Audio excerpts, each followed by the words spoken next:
Well, I'm sitting here, I'm setting up, and I'm looking at the loading screen or like the intermission screen that we play before we go live with you guys when we do normal episodes of the gray area, the ones that air Tuesday, Thursday, and Sunday. And I was like, what am I doing here? I should just go ahead and go live. So thank you for joining me tonight.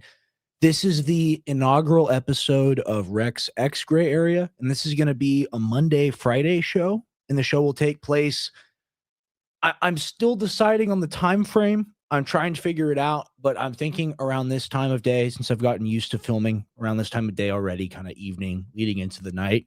And it's such a joy to be with you guys. And I'm so excited to get into really filming every day. And like, I know I say I'm not going to film Saturday. I probably will still film Saturday. So we probably will do a show every day because I want to do at least 3 shows a week solo for you guys. So my style of show, and this is why I like working with Tim, is because we kind of like the we all have a different pace, and I have a different pace, and he's got a different pace, and sometimes I go too fast. So it's nice to sit with someone and be able to go over a topic, go over a topic, go over a topic. But with this, I'm going to do news blitz. We're going to do a lot of fun slop. We're going to do a lot of like really interesting and thought provoking stuff as well. But there are just so many stories to get to. And I find myself as just a general fan of broadcast media, right? Like I watch guys on the left, I watch guys on the right, I watch guys on the center, like whatever, anybody, you name it. Like I've watched Breaking Points with a cigar and then Crystal Ball. I've watched even Kyle Kalinske just to check out what he's about. I don't even think he's that talented, which is my point. And usually the more talented people are right wing, right? So I find myself watching more Fuentes or watching more Alex Jones or watching more, do dissidents, but they're left wing guys. So talent comes in all sorts of different places, but I'm a fan of broadcast media, and what it takes to become a better broadcaster is a lot of practice and a lot of effort. You got to have talent too, but that's kind of just your own initial like style of how you do and say things, right? And either people like that or people don't, and that's kind of unique to your human situation. A lot of people find me to be annoying. But if you're here and you don't, thank you for being here with me tonight. And I do have a ton of news I want to get to. It's not just going to be me pontificating, but on the eve of the first solo show, or not the eve, the start of the first solo show, I just want to talk to you guys because I've really enjoyed the process of doing the show with me and Tim. But this show with me, what do you want me to laser focus in on? What do you want me to seek out? What kind of topics are y'all interested in? We're going to do a lot of call-in stuff. We may or may not do interviews on the solo day. I think I am going to do interviews on the solo day, but it's going to be more like lifestyle experts. Like I want to get a lot of nutritional supplement guys on here. I want to talk about a lot of nutritional supplement information and facts and give you really just like a 360 view on what you're actually doing in the market when you buy a supplement, what the supplement does for you, what it does for the manufacturer, how much they're paying you, stuff like that, mechanism of action, pharmacokinetics, all sorts of interesting stuff. And that's just one bucket that we have of all the various different topics that I'm going to get into on Rex X, the gray area. And you look at the gray area, we started doing that. Now we have 40 episodes. I'm starting doing this, and soon we'll have 40 episodes of Rex X Gray Area. And on this show, like I said, I really want to explore with you guys what you want me to talk about, what you want me to cover, as well as some pet interests as well. And I'll probably play some funny videos and some cool stuff and some clips. And like we'll have some fun, right? But I want you to let me know what you want me to cover, talk about, what you're interested in. That's what the show's about. So let me check the comments real quick and see what y'all have to say about the stream. Hey, what's up? It's the core crew. It's the High Council. It's Trans Tim Kennedy. It's a Bane Mailer. Hail, young man. Hello, how are you doing today? And then, do you think we will put boots in the ground in Iran? I don't know. And I have that as part of the lineup for tonight's story. I got like 30 or 40 different X clips to go through tonight. And I'm sure we won't even make it even halfway through what I have. But the betting line, right? When I first saw that, I think it was like the end of last year on Polymarket of will Khamenei be ousted as supreme leader, or will he like flee or go to Moscow or whatever? And I looked at that and I think I tweeted about it. And I said, like, seems like free money to me because from all the research I'd done, from all the experts that I'd listened to and people actually from Iran watching like Max Blumenthal's documentary and other such items like that, I look at the situation. I'm like, man, you know what? I'm sure the West would like them to fall, and I'm sure they have internal strife and issues, but ultimately the RGC is pretty solidified, and they have a lot of support because Israel attacked Iran unprovoked. So looking at the situation, I don't know what to believe because I say that. And then on the other hand, there's a video of like a burning city. And you have to look at it and be like, I'm at the point now where I don't know if it's real or if it's not real. I got no idea. So when I see something on X, especially with like a Nick Swordor or some other caption, but like breaking red alert, blah, blah, blah, blah. And I'm just like, what does this mean? Is this actually real? Is this a slop edit? Is this a video of something else? Is this a fake video? It's not even real at all. I mean, there's a lot of different options. So I don't know. We'll look at some of that tonight. Just I look at it like this. I look at the Polymarket stuff as incredibly suspicious. And, growing up, I know a lot of the people in the audience are older than I am, right? I'm 23 years old, even though I look like I'm 40, totally chopped, by the way. But I look at people my age and I look at people that are older. I completely lost my train of thought to insult myself. That's great. Real professional broadcaster. That's why we're doing the show, is to get better at it. But, I really thought that we were all right, this is the point I was going to make. With everything relating to Polymarket, it's all just so perfect, right? And growing up, being young, this is what I was going to say. Forgive me for the brain fart. Excuse me. It's been a long day. I've been on TikTok trying to set up a shop. But getting back to what I was saying, hopefully I won't lose it again. Growing up, things were regulated, right? Like you couldn't gamble online. You couldn't do these things. You couldn't, the ads for the dick pills and the way that you can just go online to any pharmaceutical you need, as long as it's the generic and you just obtain it. Like, oh, I say I have a headache and then I have like dong pill. Like, literally, that's how it works, right? And that's what I was buffering through my brain. But we've witnessed, the Zoomers, the older ones at least, we've witnessed an era of deregulation. And it's been very slow and very deliberate, but for us, very fast, because we went from one point where all this stuff was illegal to suddenly, hey, you can bet on UFC, you can do this, that, and the other thing, you can get the hair loss stuff online, great.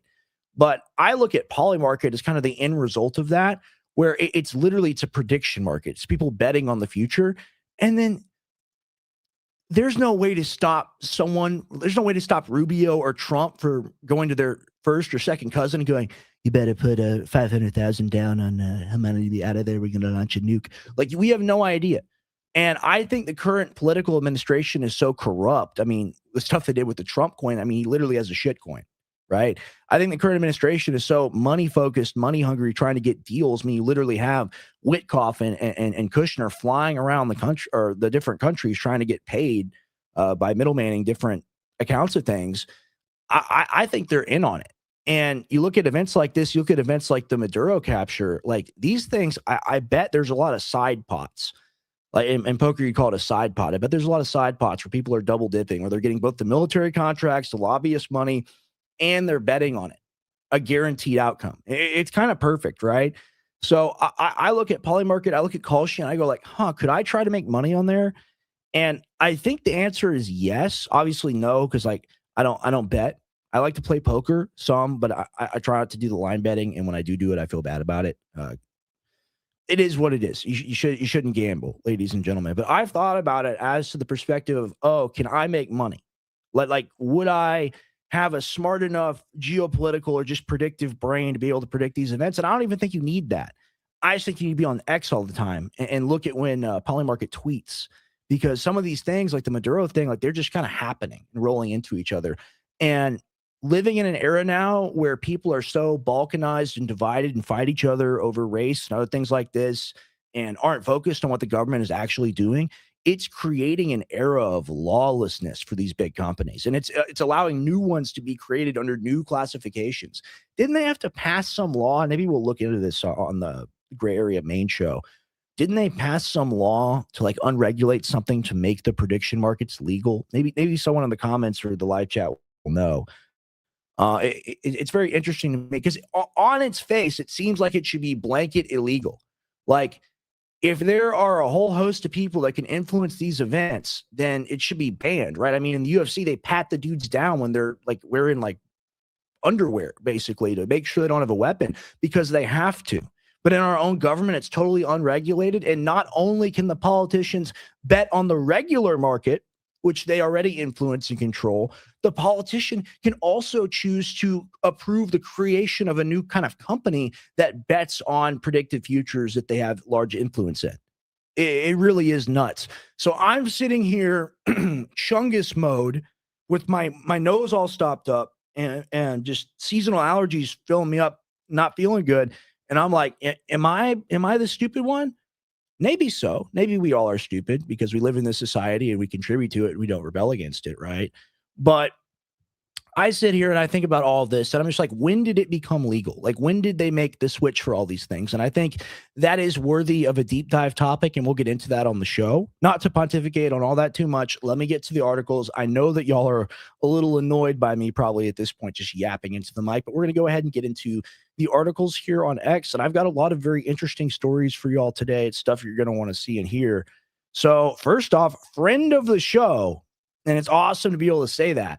Friend of the show, Fishback, did Tucker. Okay. And I had no idea about this. I was not expecting to see this at all. I think it was yesterday or the day before.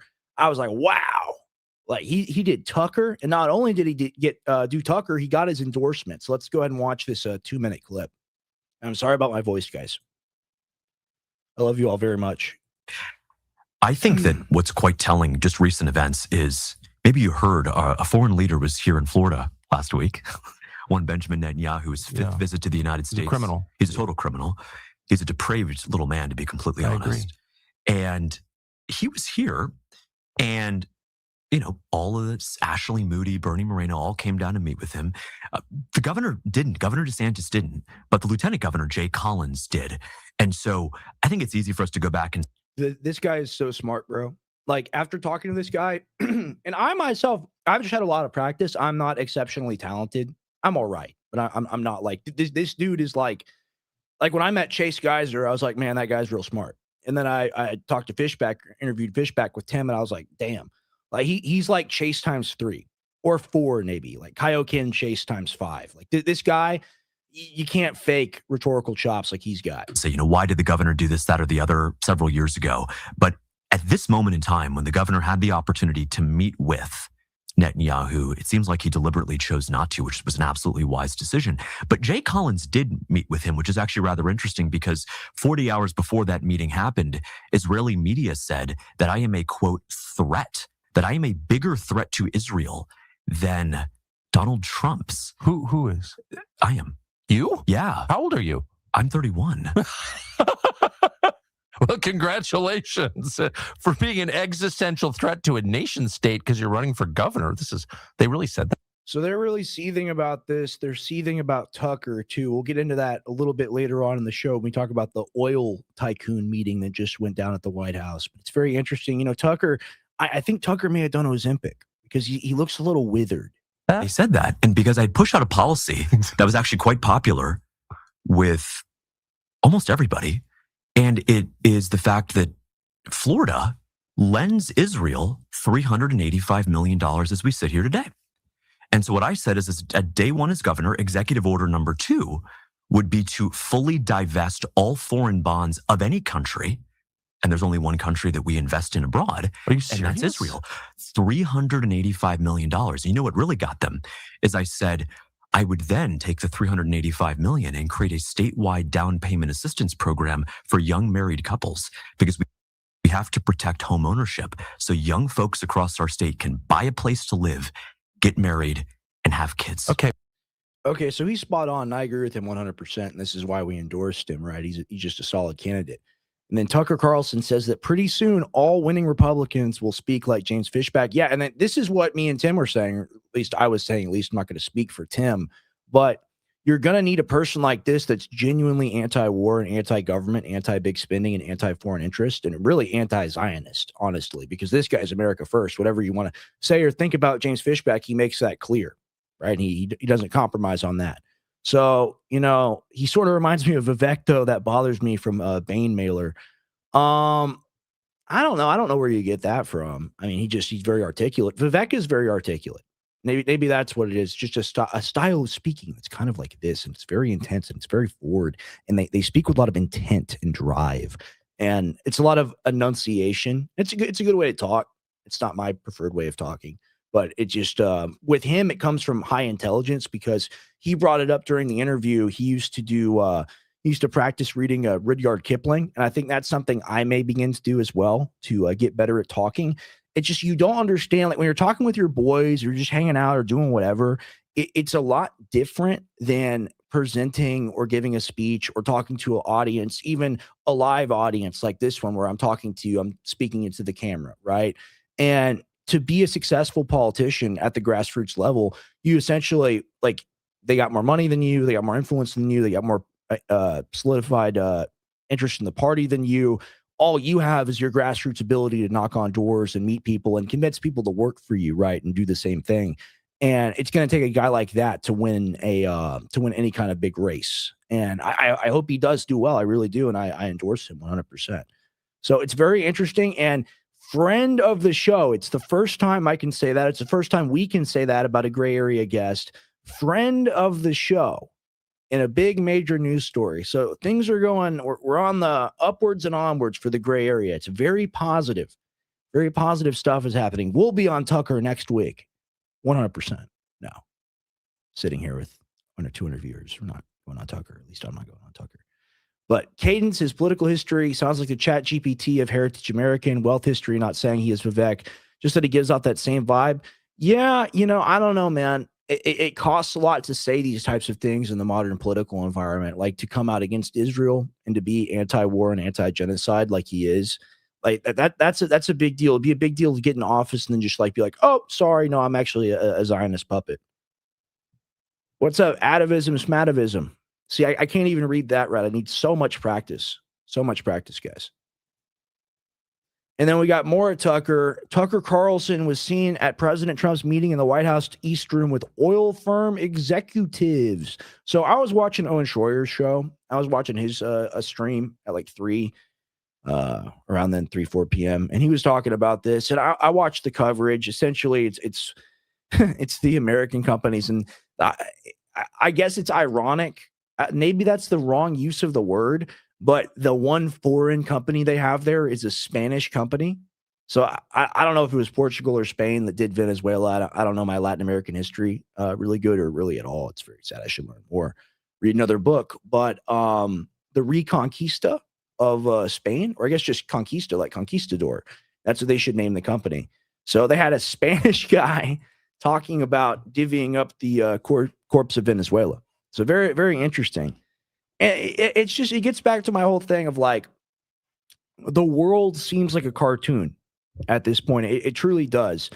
And, maybe I should have expected it voting Trump back into office a second time, even though I'm upset about that now. And really, what are you going to do? You're going to vote for Kamala? You're going to vote for Kamala Harris? And it's just like, man, you know what? It doesn't matter anyway. They all serve Israel. They all want wars and death, and they just want to make more money, and they want to be at the tuxedo party or the suit party, drinking the drinks, smoking the cigars, enjoying the wine, and talking about how they feel bad about people. Oh, I feel so bad. We're really gonna make an effort to help those people, and they just line their own pockets and they sign up to this special interest, and they say, "Master special interest, what should I do?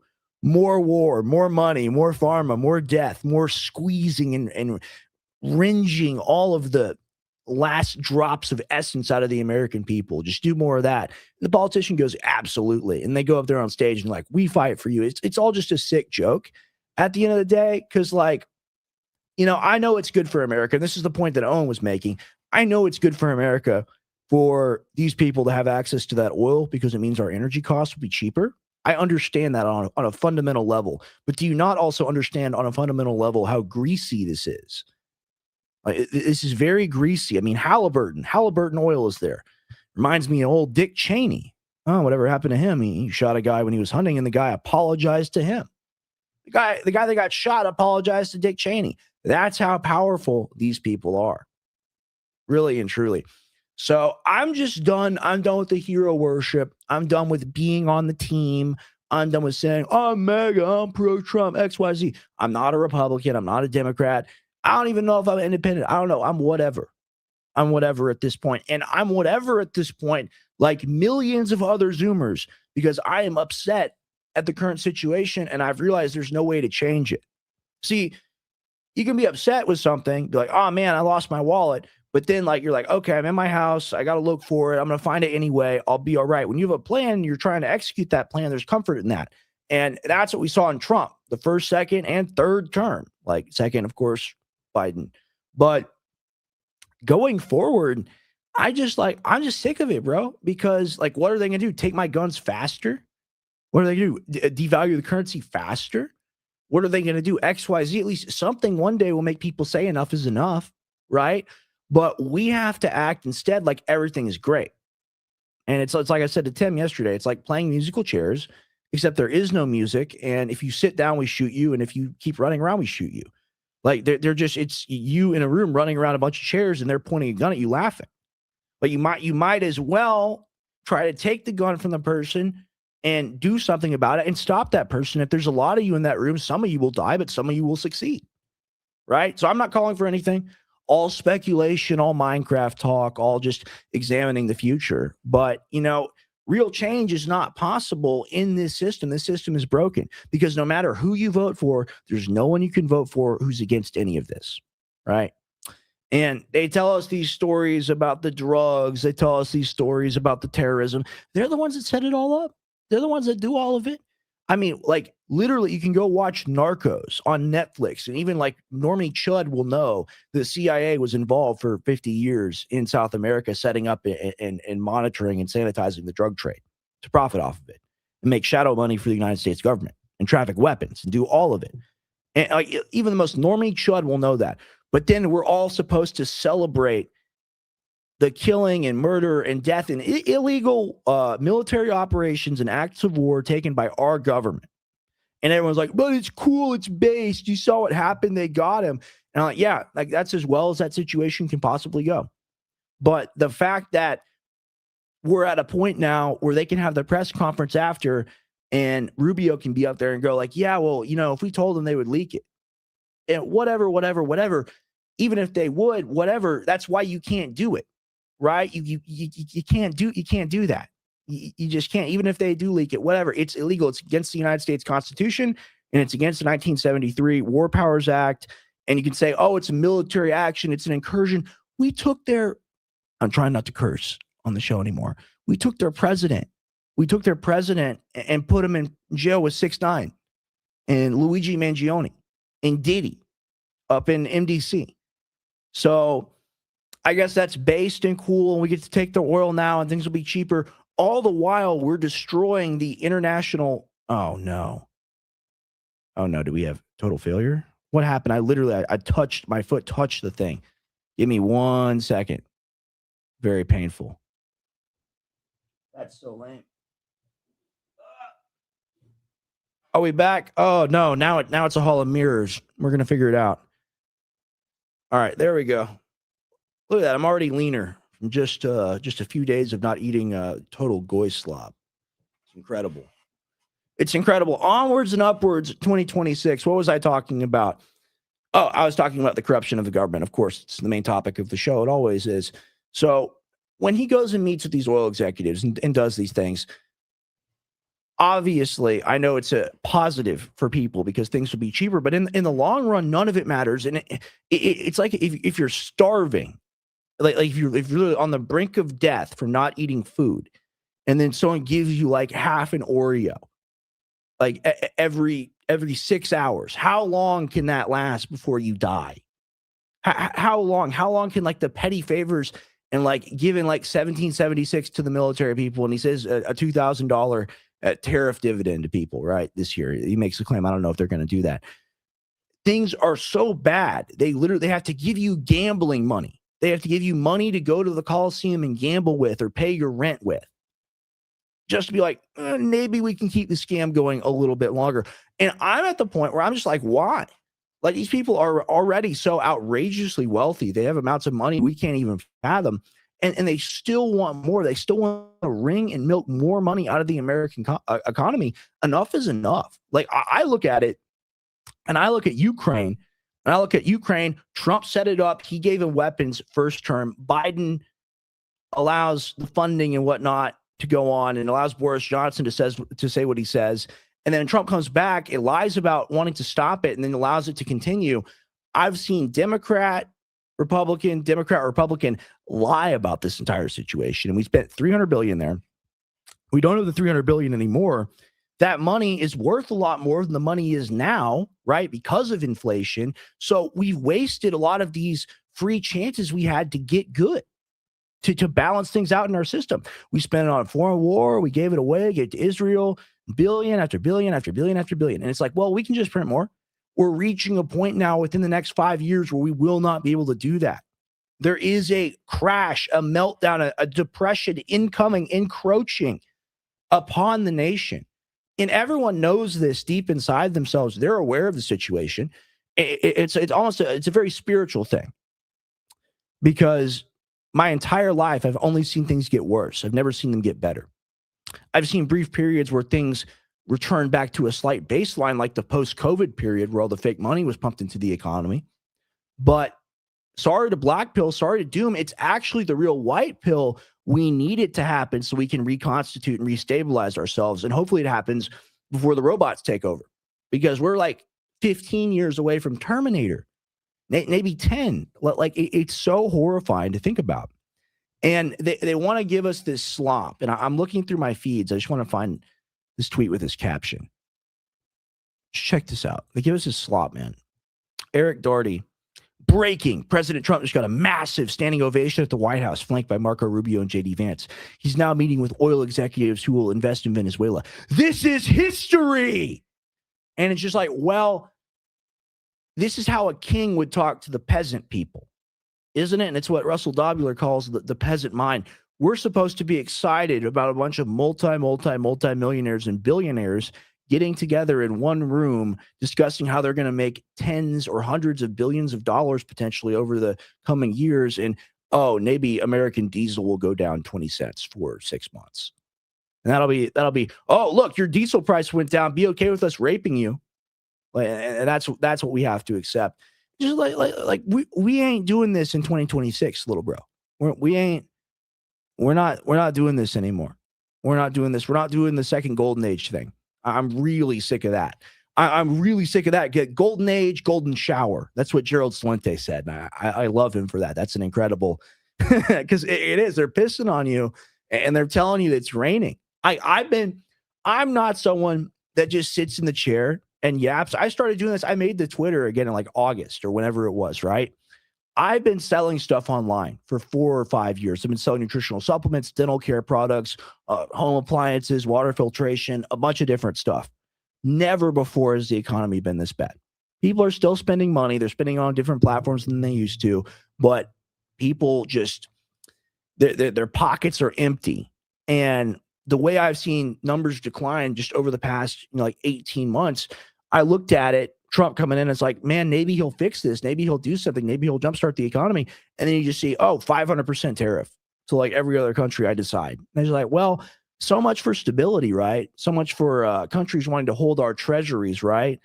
So much for keeping inflation down, right? And we're told that things getting slightly bad, slowly, is better than things getting bad quickly and leading to total collapse. I don't know about that. I don't know. Like, are you supposed to quit something cold turkey?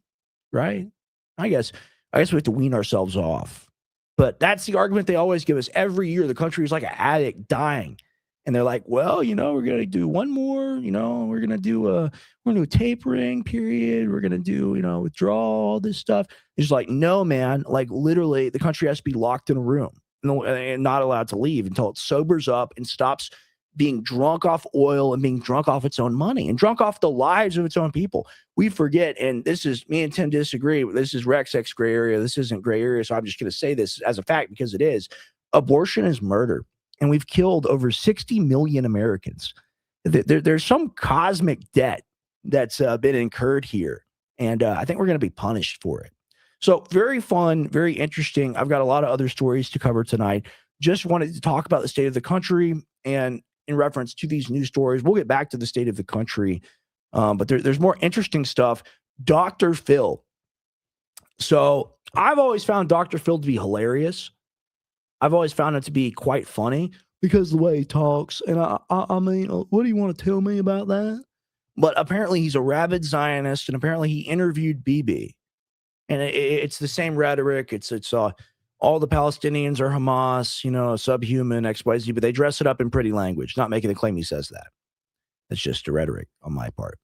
Dr. Phil says that Israelis are the real victims. Of course, the real victims. So the people with the missiles, dropping them on the people in Palestine, are the real victims of the brutal war against Gazans. In the intro to his interview with Netanyahu, Dr. Phil would like to help Netanyahu assert that the gruesome deaths in Gaza were choreographed to make Israel look bad.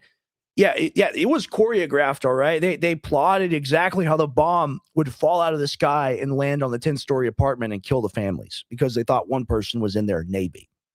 It was very choreographed and coordinated when they swept the houses, killed the women, and put on their lingerie and took photos in it. Then Destiny goes over there and is like, you can't do that. Stop taking videos when you do it. At least people are going to say, whoa, Israel, that's bad. Yeah, it's a barbarous society. It's just like all the societies around it. The Middle East is horrible. Israel's a theocracy. And it's a theocracy that likes to pretend it's a secular republic. And that's the thing I really can't stand. But apparently Dr. Phil isn't aware of this, or, I think it takes more than 7,000 for him. He's probably more expensive, but let's see what he has to say. I'm really interested in how he looks at this, because this has been one of the longest wars they faced, and the cost has been really high politically, humanitarian-wise, and a tremendous toll on Israeli people. Oh, yes. Poor Netanyahu. Poor the guy that's been in government for like over 25 years. He's worse than Putin. People want to talk about Putin being a dictator and all this garbage, frankly. Like every single one of them's a dictator. Trump's a dictator. Zelensky's a dictator. Putin's a dictator. Xi's a dictator. Netanyahu's a dictator. Dr. Phil's a dictator. Every single one of them's a dictator, guys. Every single one of these people. And we've got more of him, and we'll reload now. Dr. Phil helping Netanyahu explain away the Gaza genocide. Do you believe this was choreographed by them to sacrifice their own people as pawns as a public relations ploy?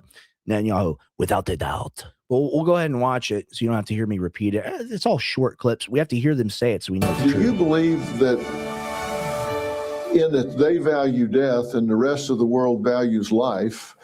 Do you believe that this was choreographed by them to sacrifice their own people as pawns in a public relations ploy? Well, without a doubt. I mean, because they as I told you, at gunpoint, they were trying to keep their civilians in danger. They didn't care if people died. In fact, they cherished it because they could put it on the main news. This guy's killed hundreds of thousands of people. This guy's probably the reason why the planes went through the towers. This guy is the worst of the worst. And they sanitize him, or they try to bring him on the Nelk Boys. They try to bring him on Dr. Phil now. They try to do this thing. It just doesn't work. And this is the thing, it happened during 2024. And it was interesting. It was entertaining to see Trump on Rogan and all of this stuff. But at the end of the day, you got to look at it and be like, man, they're selling me on this guy. It's just like Rogan will read an ad read for a supplement powder or something. They're selling you this political candidate. And I think some like Theo Vaughn may just be stupid and not realize this. Some like Tim Dillon may be smart and use it to his advantage and actually get in on inside dinners and whatnot, and then expose them and talk about them online in a very cool coded way. Shout out to Tim Dillon. Very impressive stuff from him, especially this year. He's one of the top minds, I think I would say. And I'm really just a big fan. I've been a Tim Dillon fan since COVID happened.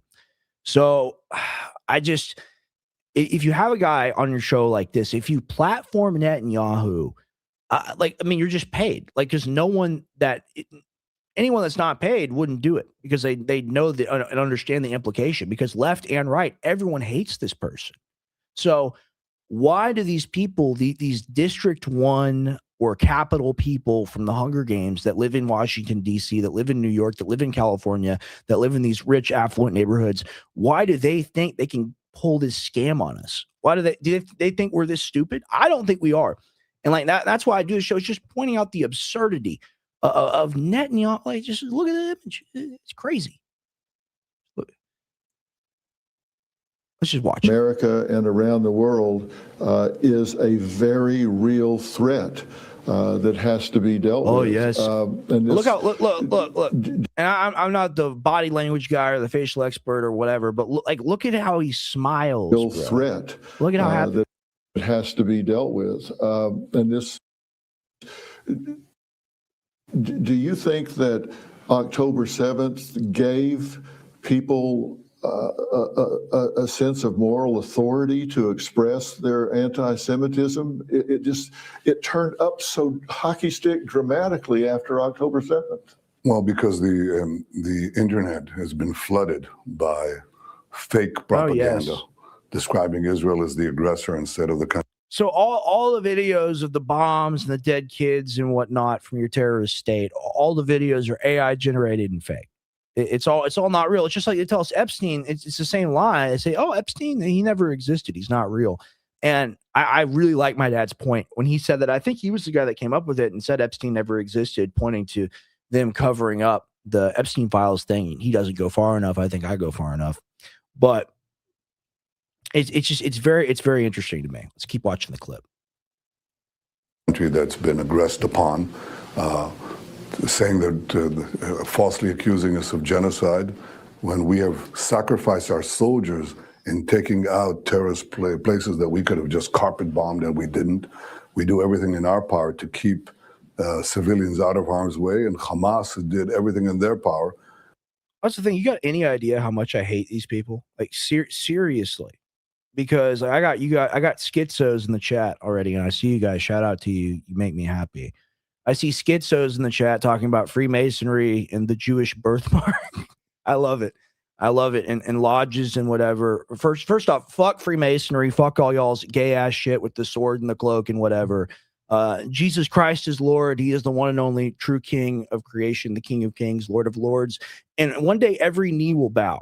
So let's just get that out there. So like, none of your gay Freemasonry, Rosicrucian stuff.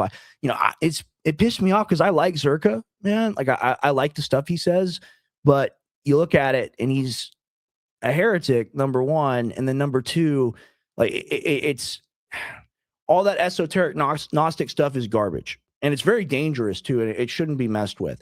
And like, we're all people. We all have flaws and faults, and Lord knows I've got plenty, and I'm not a good person. No one is a good person except Jesus Christ. So y'all can make your own reality, man. Y'all can live in it too. It's very interesting.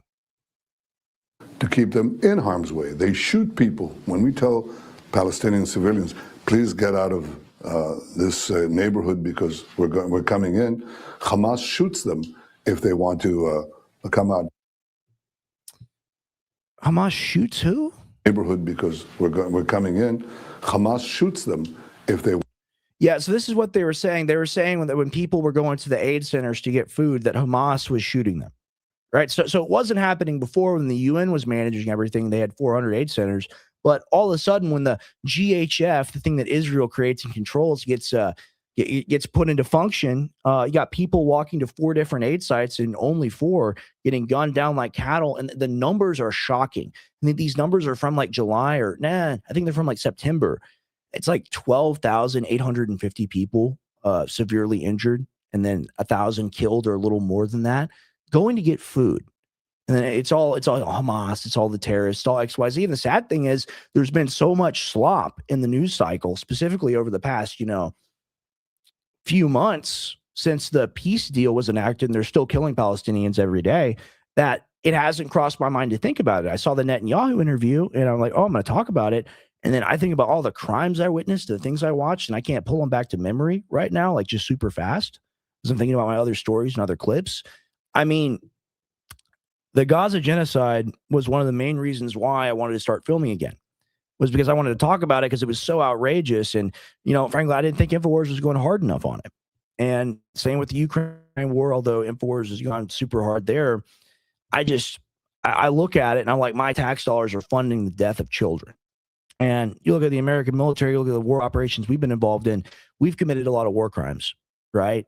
But they do it on a scale and scope that has been unforeseen. And they did a 9/11 to themselves. It's a false flag operation, or not false flag, green flag operation, where you have the most secure border on earth.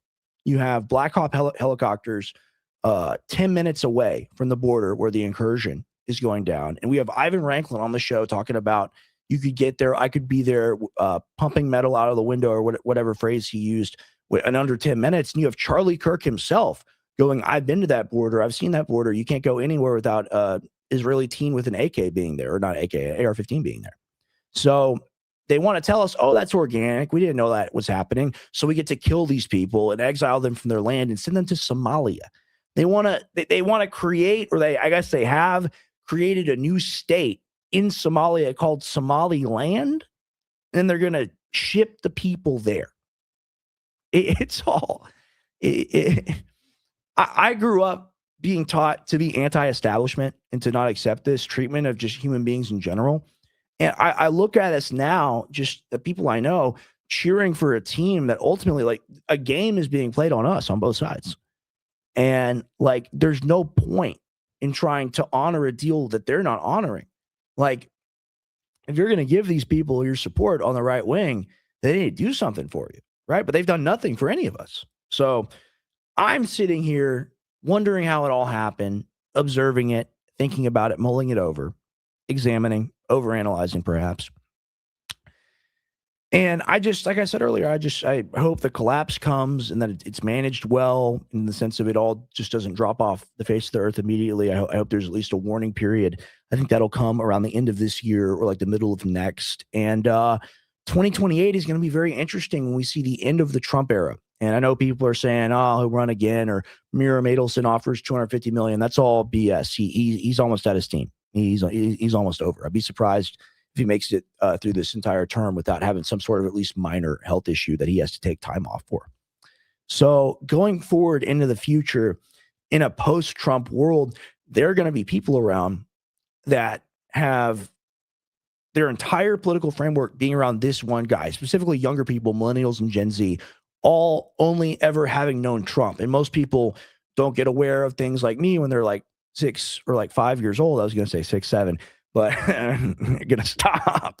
But most people aren't politically aware from a young age. They find out about politics and kind of gravitate towards what they're interested in. And there's no one that has a negative, or there's no one that has a neutral opinion of Trump. Everyone has a positive or a negative opinion, and it's very intensely charged, right? There are a few people that are neutral, but still. And there's a saying that goes, the opposite of love isn't hate, it's indifference, right? And there is none of that for Trump. But when Trump leaves, there's going to be an indifference to the political system, as in people aren't going to be so hyper loyal to both hating and loving one man and voting based off of that, that I think you're going to see a real examination of our system of government. And I just hope the crazy people, the crazy lefties, the ones that are part of the ideological coalition and want to make everything racial, like we played that clip up in Minneapolis, with people talking. I mean, that's some of the worst rhetoric I've heard ever. And I was around in 2020. I went to these places. I saw these things, and it's very ugly to see violence in the street. It's very ugly to see Americans fight each other. But, you know, people are ready to do it because the state has convinced them that the only way to get out of things is to war amongst ourselves and let one class of people win, but not an actual moneyed class or racial class of people. And that was all done after Occupy Wall Street and after the Tea Party to divide people along racial lines. And I feel robbed. I feel robbed as a Zoomer, having to grow up around all these crazy people. And I mean, I'm crazy too. We're all crazy. I'm not denying craziness. All right. We're all insane. I'm talking into a camera for a few hundred people on Twitter that are interested in the show. So that's an insane thing to do. And you're insane if you're watching me too. So whatever, it is what it is. And I'm just happy to be here with y'all tonight. So many people believe that Trump is the last hurrah and they need to salvage his presidency. Yeah, I mean, that's what we get told, right? I'm going to take a sip of water. My throat is really messed up. Cedar's so bad.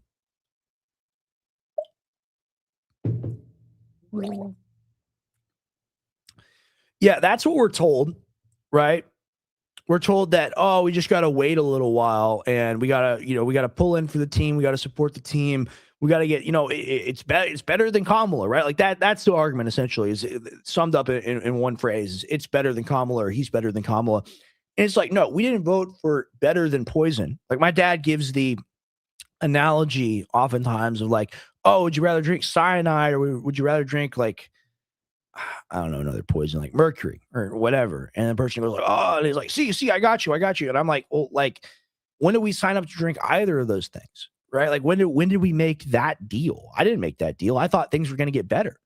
And I guess the boomer thing and maybe the Gen X thing too is be like, well, kid, you just don't understand. That's the way things work. And this thing, how things are just going to stay this way. And they're not going to change because those people actually encountered a time of prosperity. Like my dad's childhood was a lot nicer than mine. You know, he grew up in a 2-parent household in like idyllic 90s America in Dallas and then in Austin. And then what do I have to deal with? I have to deal with a vicious divorce. I have to deal with all sorts of legal things growing up. I have to deal with a declining American empire and economy and ability to earn it moving forward. I have to deal with not being able to buy a house. I have to deal with like he was able to buy a house very young and be able to have me at like 28, right? And then I'm not able to do that same thing.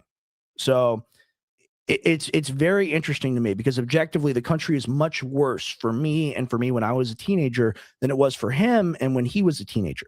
So you just have to look at all these economic factors as to why people are upset.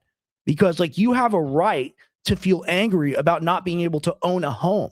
You have a right to be angry about having fucking medical debt because they can just invent a number for whatever they want the surgery, operation, or drug to cost. You have a right to be upset about these things. And the argument of like, take one for the team, just wait a little while, kid, and things are going to get better. We're not doing that anymore. We're not doing the cat turd tweets, the Dan Bongino tweets. We don't exist in this universe. We exist in the universe of we want results. We want what we were promised and we want it now. And if you don't give that to us, we're not going to vote for you. Like this is why, and I disagree with things he says too. This is why I can really, I can find some meat on the bone with Fuentes is because he makes that point and not enough people are brave enough to make that point of, hey, you're not going to change for us. We're going to change for you. We're not going to vote for you anymore. We're making a change. You don't have to make a change. We're making a change. And the other person gets in office, whatever. It is what it is. Like, you're going to make me. I woke up at like 6 a.m., which I usually do. I usually wake up earlier, to be honest. I woke up early and I drove to the polling place, which was like a retirement place by my grandparents' house, like a senior center. And I stood in line and I had a brief dialogue with a libtarded woman with a book. I'm sure she was very smart, but she was talking about Kamala. So just going to use the chud terms. And I'm MAGA chud and she's a libtard is what it is. Standing in line, do my ballot for Trump. And I'm like, yeah, I really did something. I changed the world. I participated in the system. I let my voice be heard. And it's all bullshit anyway. Like, who cares? Like, in reality, the people that probably control everything could be like, oh, like we just decide Kamala wins, whatever. Like, it's so fake at this point. And I've gone over the deal numerous times that I think Trump made with the Republican Party. And this is it. They go, look, you can be a new Reagan figure. You can be a new Ronald Reagan. You can be the new head of the Republican Party. And when people think of a Republican, they'll point at you for 50 years. But no Epstein files, because number one, you're in there, and that's no good. And number two, we're all in there, and that'll be a world-ending event for us. And you're going to make all of your subordinates eat crow that are involved in it. And Kash Patel's like, sign me up. And Dan Bongino apparently is like, yeah, me too. So we have to deal with that. And then him having the audacity to, like, it's one thing if you take the deal and you hide away, whatever, have like a Biden-esque presidency, whatnot, and just govern badly. He is so happy because this is what he always wanted. He's got a pathological need to be liked. And now all the rich people in the world, the richest people in the world, all want to be his best friend, literally. Like, that's all he's ever wanted. I don't want a gold toilet. You want a gold toilet? What does a gold toilet do for you? It does nothing. It has no utilitarian or functional value. But it's shiny, and other people don't have a gold toilet. So he wants the golden toilet of life. Very interesting. And, we all have our foibles. But it's a very interesting character study on Trump. And I haven't done enough of one. I know a lot of y'all in the audience are very educated on Trump.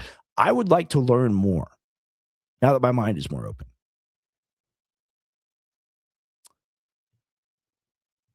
Yes, very cut and dry.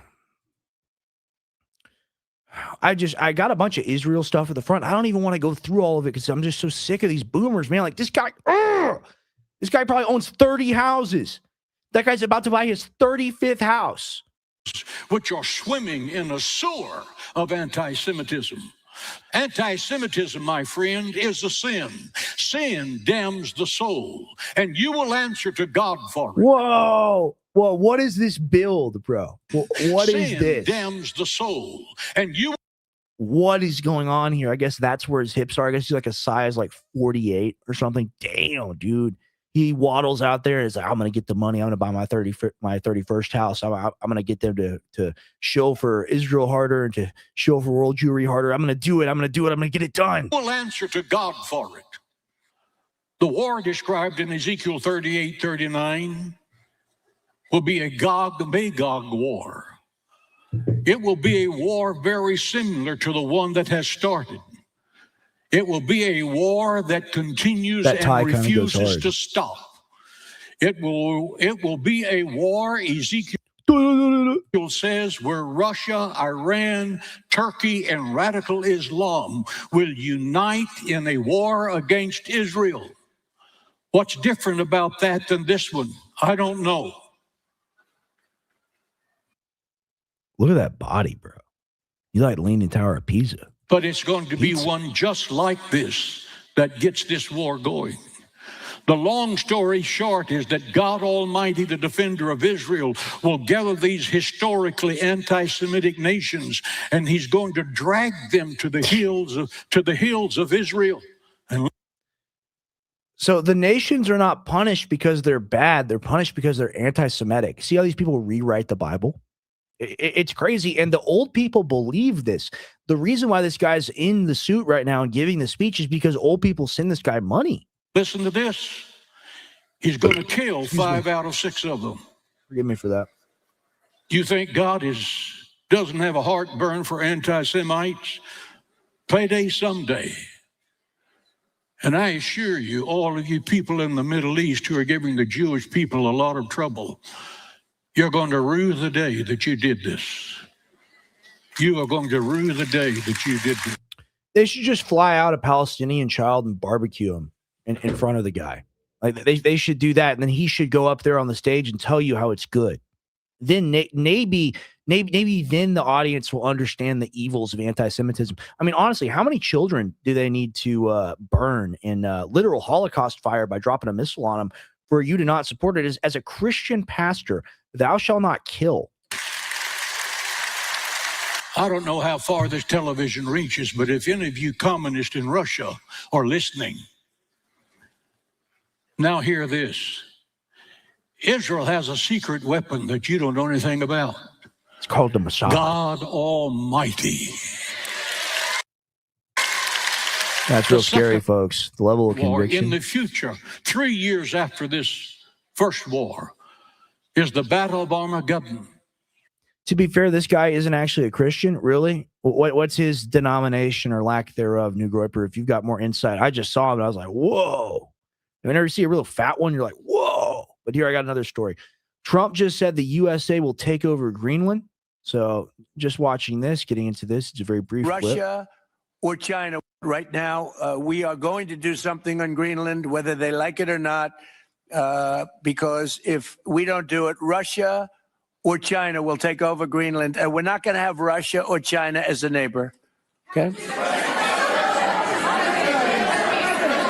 We're not going to have Russia or China as a neighbor. Honestly, you know what? The Greenland stuff, look, you want me to concede MAGA chud? You want me to get back more on your side and trust the plan a little bit? Hey, I mean, they got 50,000 people. If we're going to pay them all a bunch of money or whatever and take the place as a protectorate, why not? Why not? If they want to, why does Denmark get to say whatever? Because their prime minister, the Greenland prime minister, has said that he's open to it. So I'm not turbo black pill demon mode on Trump. I'm just realistic and see that he's a bad president. But if he did this, maybe he wouldn't be the most terrible president of all. So this is an interesting thing. I like it for the rare earths and for the military strategic positioning. I don't hate that. So you can look, unique perspective, diverse perspective. I'm not a monolith on hating or loving on people. I just recognize people as universally being flawed. So what do y'all think of that? Yeah, it's in our hemisphere. I mean, and here's the thing, like, we're not doing a snatch and grab operation out of there. I've got less of an issue with us talking about it, right? Versus doing what we did in Venezuela. And we got this. Marco Rubio hands Trump a note that was meant to be read in private, and then Trump reads it aloud. Really very well. Marco just gave me a note. Go back to Chevron. They want to discuss something. Go ahead. I'm going back to Chevron, Marco. Thank you, Marco. Was there a question, Mr. President? Yes, go ahead, Marco. What are you saying here? Mark, if you big can increase. update us on operations in the Sorry. ground and with the appropriate approvals, what you might be able to achieve in the next 12 to 18 months, give us a little view from the ground. You bet. So today Chevron has 3,000 employees in 4 different joint ventures. And this is supposed to be relatable, right? This is supposed to be a cool moment, right? And this guy, he's a notorious libtard, so he's using it to criticize or whatever. Maybe he is, maybe he isn't. Maybe he likes it too because he's also dumb. But like the billionaires and multi-millionaires that are connected, laughing and talking about passing notes to each other when they're having a meeting in front of the American people, talking about how rich they're going to get and how we might receive some small dividend of success off the back of that wealth acquisition. This is the cool stuff. This goes in the tough edit with the and only chopper music. Very interesting. Very, very interesting. I've got more stories. I've got so many more stories. Dan Bongino. Okay, now we're going to start having fun. Now we're getting into the fun stuff, and I don't have to talk about kind of grand issues or kind of give you my perspective on those. We can dive into the slop. So this is a tweet from July 26, 2025. I can't keep thinking about Dan Bongino's tweet today. Or I can't keep thinking. What is that supposed to mean? Right? I can't keep thinking about Dan Bongino's tweet today. I have no doubt at some point shit is going down. That doesn't count. Big time. What happened? What happened? I've seen the file. He killed himself. I've seen the file. Leaves FBI, goes to do his podcast. The predictive powers on this guy. Wow. But I mean, I think he's got like 4 million followers. And like, you can't tell me that's not artificial, right? You can't tell me that a lot of those people aren't bots, because I think that they are, right? But he makes this prediction, and then we've got Bongino who leaves the FBI and is back on Twitter, and he's telling us how things are going to be. He's letting us know, he's the big man. Yes, gatekeeping is absolutely going to happen. This is Bongino. There isn't a business, sports team, or organization on earth that would do otherwise if they wanted to succeed. You don't allow cancers into your clubhouse and then plan to win baseball games. You waive them, trade them, or release them. Oh, yeah, cool. Oh, I'm a sports guy. I'm a dude, bro. I know about sports. So I'm going to use a sports analogy. Oh, real smart. Libs and enemies of our country understand this, and they have found a path to fracture our movement from the inside. No, you did. You did. You fractured the movement. You broke it. Trump broke it. You guys, it's your fault. It's not our fault. Whoever smelt it, dealt it, my friend. That's an elementary school saying. It's true. And they have found a path to fracture our movement from the inside, but only if we cower from it. I will always relish. What a weird word to use, relish. And that means like to enjoy significantly, almost in kind of like a euphoric or sexual way. And he's going to relish. I love being assistant FBI director. That's all the power, all the greed. I will always relish. I'm sorry, guys. I'm sorry. I'm having fun. I will always relish the year of my life serving you all in this incredible administration. But I'm back now, and this mission is equally important. We built this movement. That's the MMA meme. Like when a fighter will win, or a champion will win or lose or whatever, it'll be like, we won the belt. We lost the belt, or we will be back. We built the movement. It's ours, and now we're going to take it back. Well, who is this? Who is this we? And it's like Walter White says, like, who is we? It's certainly not me and you, bro, because we're on different teams. Very interesting. But this guy, he still gets massive response and success, and people are still on his train. Amid the Bongino crash out, let's not forget that he has a history of saying the most random things when he's up against someone that he knows he can't prove wrong. This is the type of person he is. Take a sip of water. Excuse me. Dan Bongino, I don't know who this is in reference to.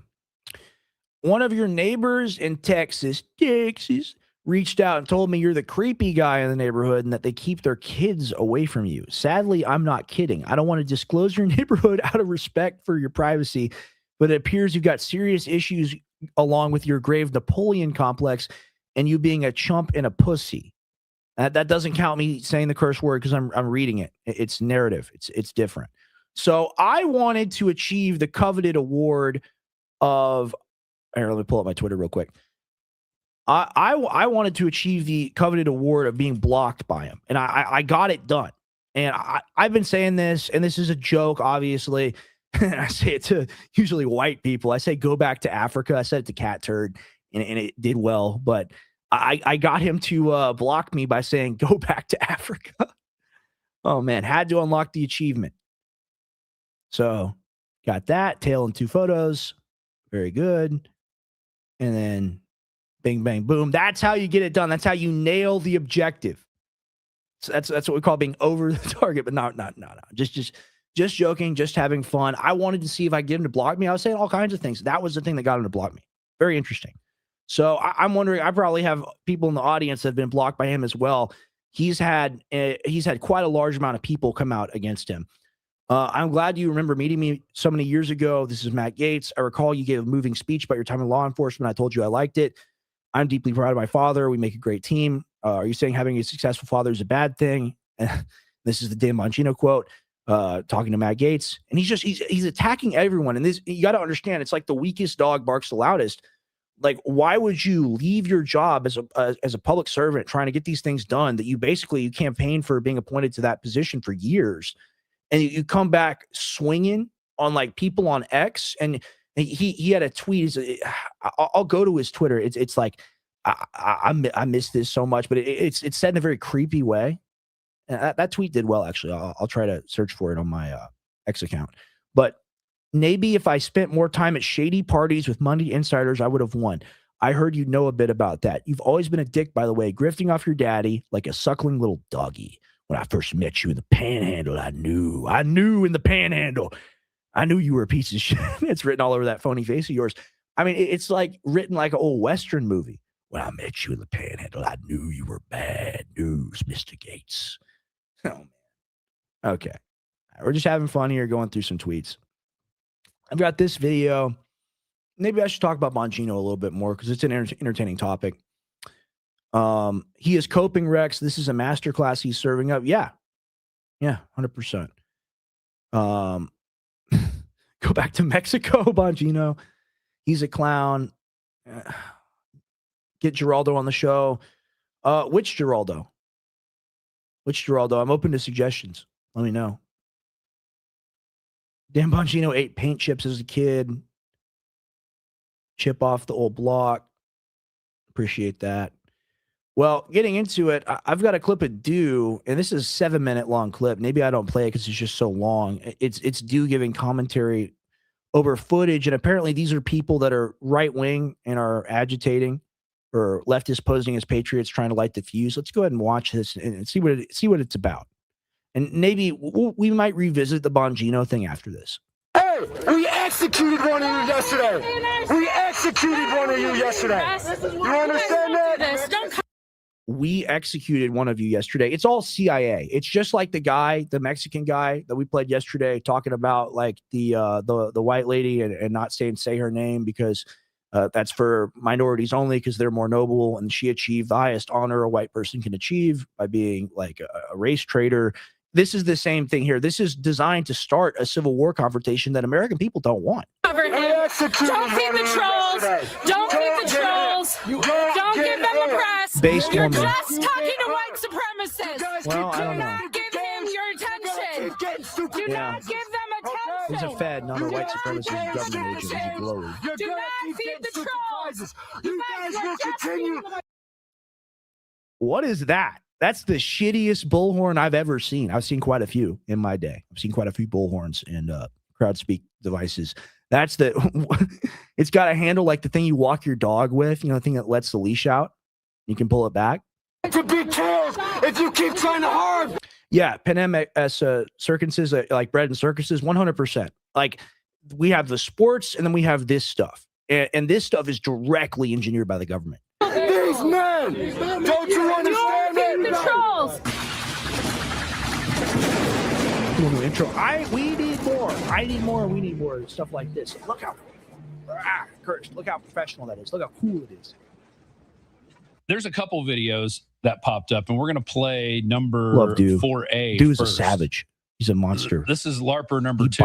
What I'm seeing now dozens is of people miles. dressed up sort of conservatively, but you could kind of look at their faces and say, well, that's not really like a patriot or a veteran or anybody.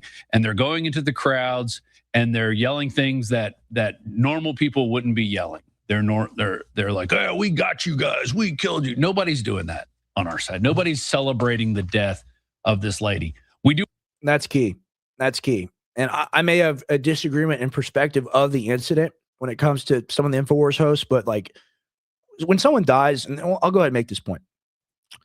When somebody dies, like a human life ends and a person has to go meet God, that's a very big deal. And it should be tragic when we see loss of human life anywhere. And that's why people look at the Gazans or they look at the Russians and they go, oh, subhuman, orc, terrorist, a monster, right?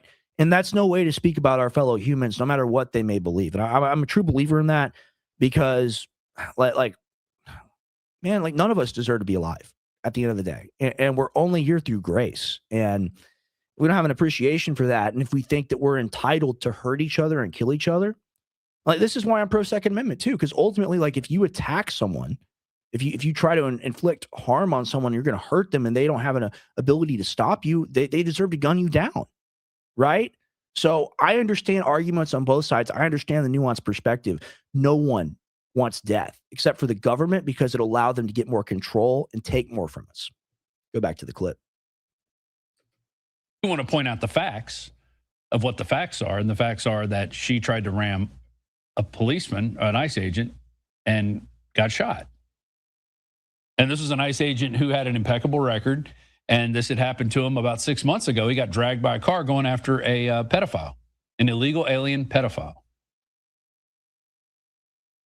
And now that we see this video that we just showed you, to me, it's cut and dried. Case closed, as Brendan Dilley said in the comments. But let's go to this guy here.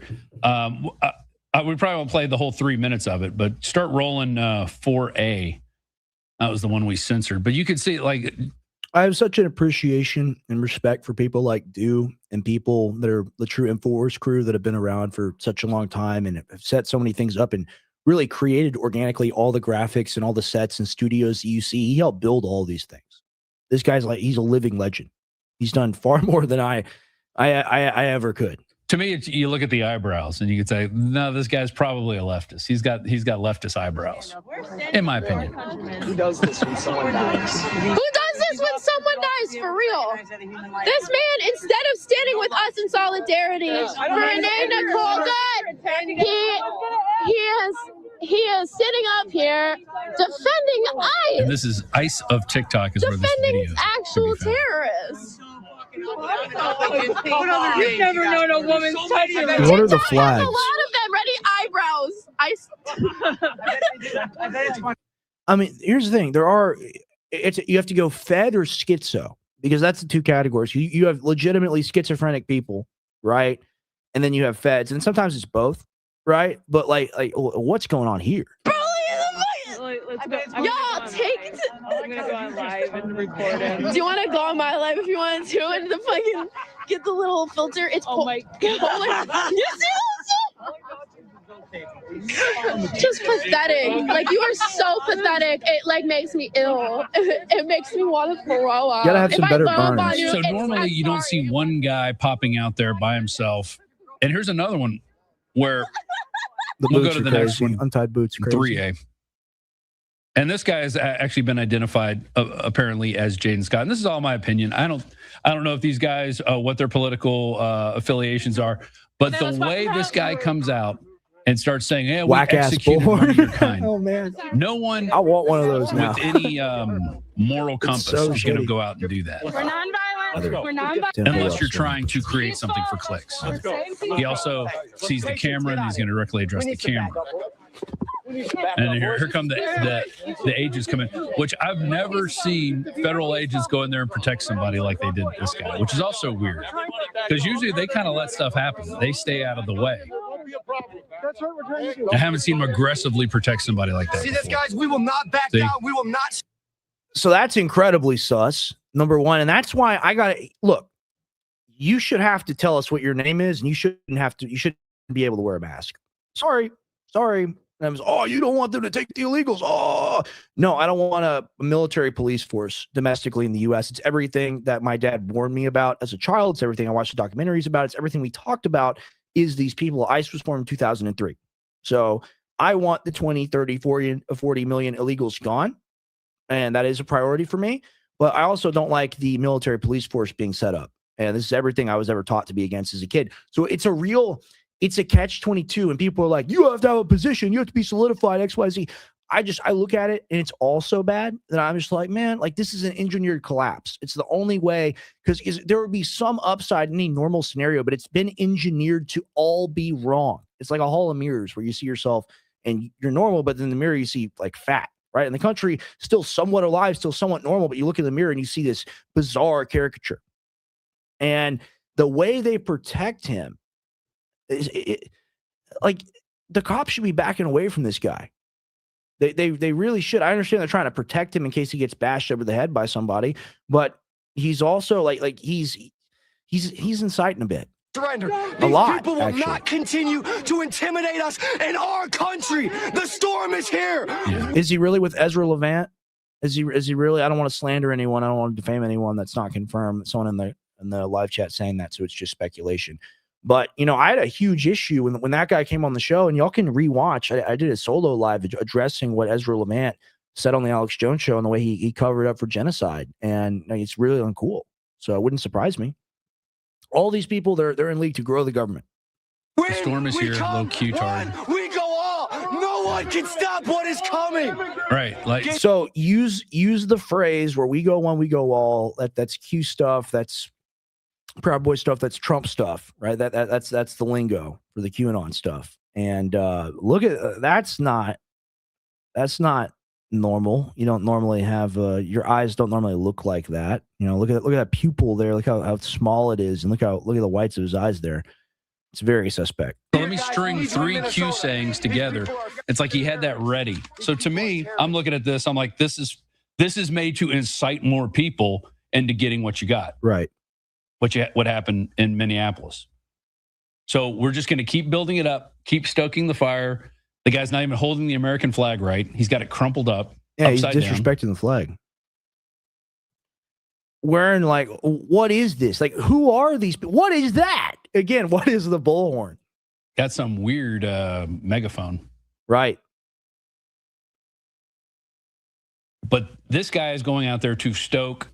We got PNQ Poo 6. He says, dude seems to be a placed agitator, Antifa type playing bad cop. Yeah, but he's getting a little bit of background support from the people there, from the government, military troopers, the ICE people there, the domestic police force, the domestic military force. It's what it is. And like we have to be honest about that. The oorah cheering for ICE and XYZ, and I want the deportations to get done. I don't want people being here that shouldn't be here, especially people that just got here. Like we had 20, 30 million people come here under Biden, people wearing Biden t-shirts. I get it. But at the same time, these are the people that we can't, you got to vote for Trump. You got to vote for Trump. The Democrats get in. And because Trump used ICE in this way, they're going to use ICE to take your guns because it's a national security threat. Or DHS or whatever kind of bullshit, right? And then we're supposed to sit there and be like, well, I should have voted Republican. Maybe this wouldn't happen. Maybe they would have just taken more of the brown people out of the country. And they're not even doing that because Obama did more of that. So what do you even want at this point? You're just being played. And I sit here and I Chungus Max, I retard Max, and I look at it and I'm just like, this is slop. It has no substance to it at all. This is engineered. This is an engineered person. This is an engineered being. This is a person that was designed to be at this place in this time to deliver this message to further the CIA, to further the government, to further Zog, whatever you want to call it, to further the interest of the collective. Very interesting. Very interesting. And many such cases, as we say, many such cases of such behavior, we see it widespread. And getting into the topic that people were talking about when the show was starting, we got Owen Schroyer.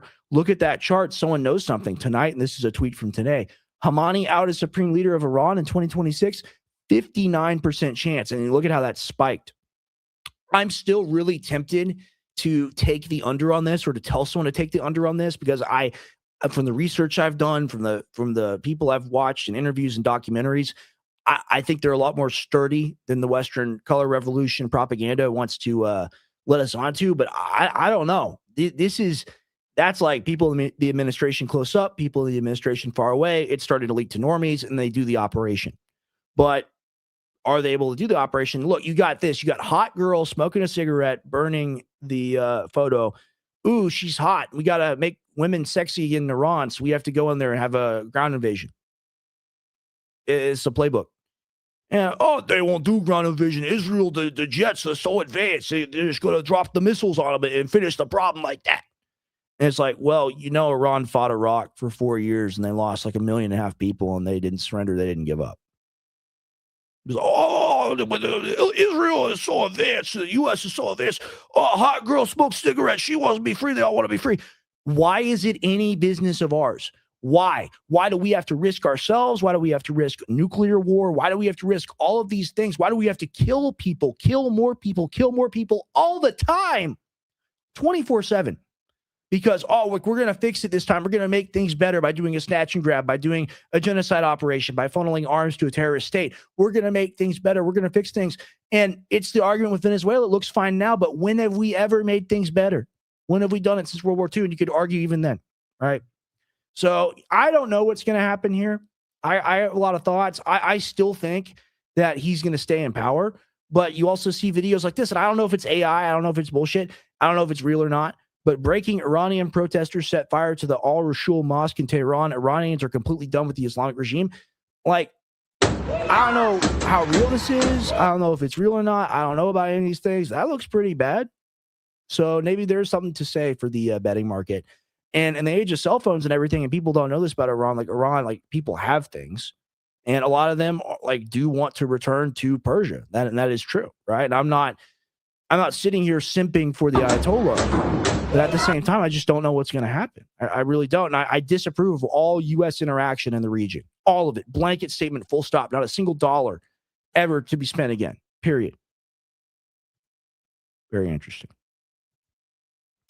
Trump will be overthrown. Ayatollah Khamenei. We'll watch the speech. And he says tyrants are usually overthrown at the peak of their arrogance.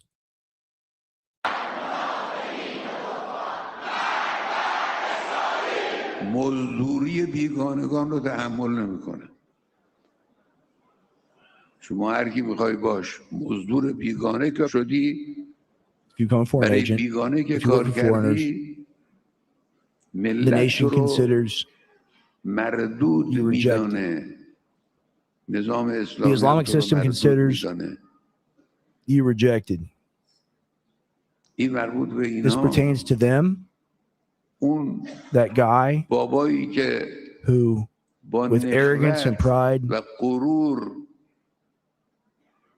sits there and judges the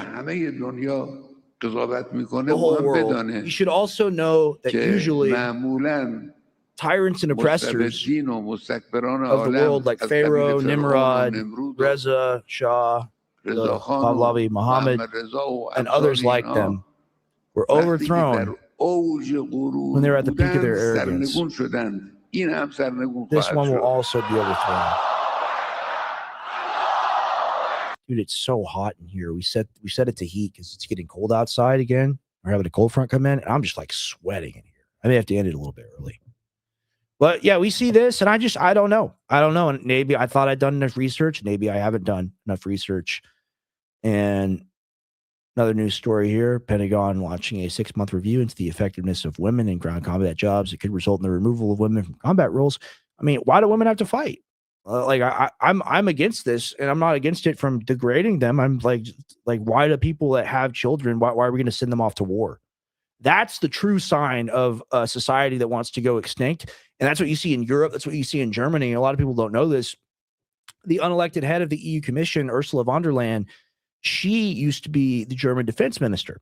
And one of the things she was very pressed on and got through was that all the tanks and the tank contracts, the tanks had to have specifications that allowed a pregnant woman to go inside the tank and function in the tank. So think about that and how you make that work. And just all right, that's a world leader. That's someone in charge of a power block or whatever they want to call it. And then we're supposed to treat these people as legitimate and listen to them and expect things to change and not even listen to them. Even if we discount them, we still have people that we listen to that still meet with them and talk to them. Trump should do the L dance on these people. And he should have done it from day one. And that's he's tried to be their friend because he wants to be their friend because he's got a pathological need to be liked. And that's plain to see. So it's been a fun live tonight. I titled it Interlude. So this is a bit shorter than it's usually going to be. It's usually going to be longer than this. However, I'm a little hot in here. Need to go change the AC a little bit, turn it down to 72 instead of 74. And got to walk the dog, got to take care of him, got to prep for the next show, got to do more work stuff. Thank you all for tuning into me tonight and giving me a shot. I know you're probably a gray area viewer, regular, but solo show, Monday, Friday. It'll probably start around 7 p.m. I may do 2 a day. I may do one earlier and later. I'm trying to figure it out. It's a lot to balance the schedule and regular work and regular business, running the fulfillment center and running the stores. So we will see what happens in the future. Thank you all for tuning into me tonight. I really, really do appreciate it. Every single person that's here. And if you want to support the show going forward into the future, all you got to do is subscribe to Gray Area Talks on YouTube and Rumble. That's like the biggest thing. And I could ask you to buy a supplement. I could ask you to follow us on X or whatever, or comment or interact. The biggest thing, honestly, we're trying to get our subscribers up so that we can get bigger interviews, so that we can do better quality live streams, so that we can grow our base on that app specifically and on YouTube Shorts. It's a big deal. So if you see a YouTube short from us, like it, share it, comment on it. That helps like an insane degree. Help us boost up the algorithm a little bit. And thank you for being here tonight with me on the solo Gray Area, RexX Gray Area, Monday, Friday. Thank you very much. Good luck and good night.